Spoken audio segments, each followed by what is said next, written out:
I'm here with my man, Keith one-time Thurman, fresh off the wedding. Congratulations, #1. That's big news. Thank you. Already? Thank you. How's the healing going up with the elbow? It's coming along, man.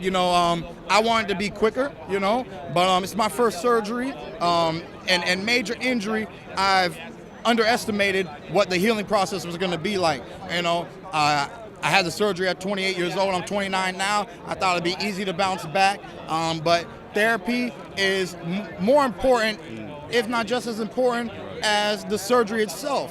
And we're learning that, and I have a great team that's helped me recover. We're going to be back in the ring in May, and we're going to be throwing that right. Believe that. We're not going to be holding back. We're going to be throwing that right hand. Right. I'm looking forward to getting back into action. If you didn't understand what he said, he's going to be throwing that one time. What's the conversations been like right now with you and Dan Birmingham with some downtime? I know you're training, but just the conversations now that you're at the top of the mountain and you've been with this guy for a long time since Ben Getty. What is it like right now, just the tonality in the gym? I mean, we're humble, baby. We're humble, I know where I come from.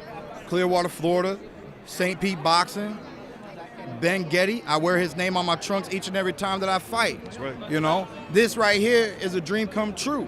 I made Ben proud.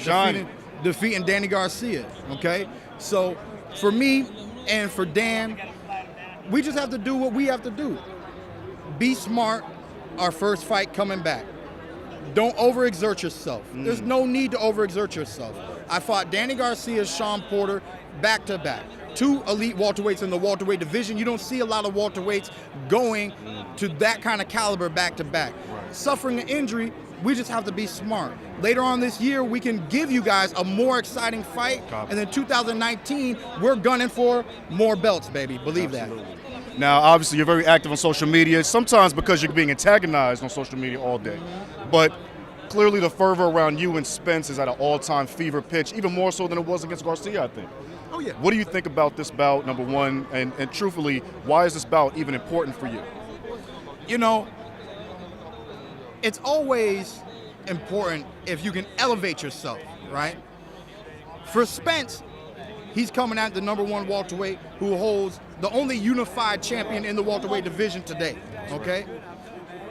But for Spence, beating Spence, I obtained the IBF, acquiring 3 of the 4 titles in the world of boxing. I'm already separating myself from my peers, but that would take it to the next level. He's trying to take it to the next level.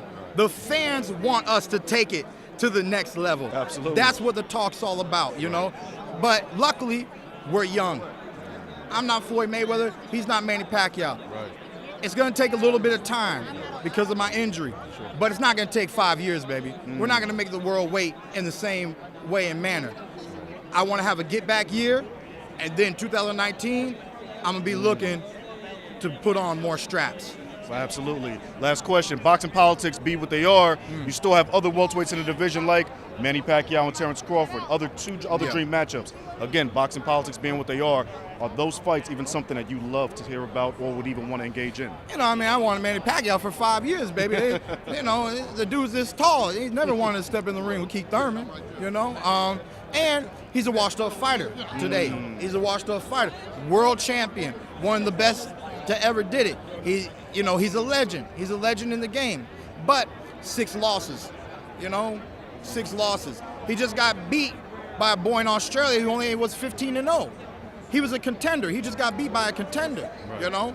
When it comes down to Crawford, we all expect big things from him.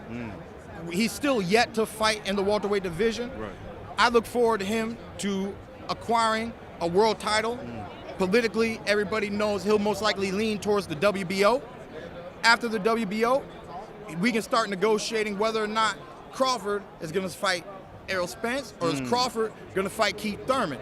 And if one of those fights happen, the winner of that fight fighting me, you got 2 belts versus 2 belts, the winner will have all 4 belts. So there's a lot of excitement in the welterweight division. There will be a time, not today, not tomorrow, but this time is coming very soon, where I believe there will be one champion at 147. Wow, you heard it first. That's a prediction for you. One last more question. Who's your favorite fighter right now? Like to watch? My favorite fighter to watch,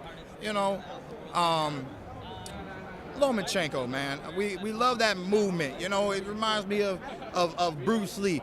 Be water, my friend. I like that. Be like water. Nice. Flow. You know, he's always flowing. He's always moving, throwing from different angles, and just outclassing his opponents, no matter who they put in with him. You heard it first. It's one time, man. He's coming back in a major way. It's the welterweights, and he ain't playing.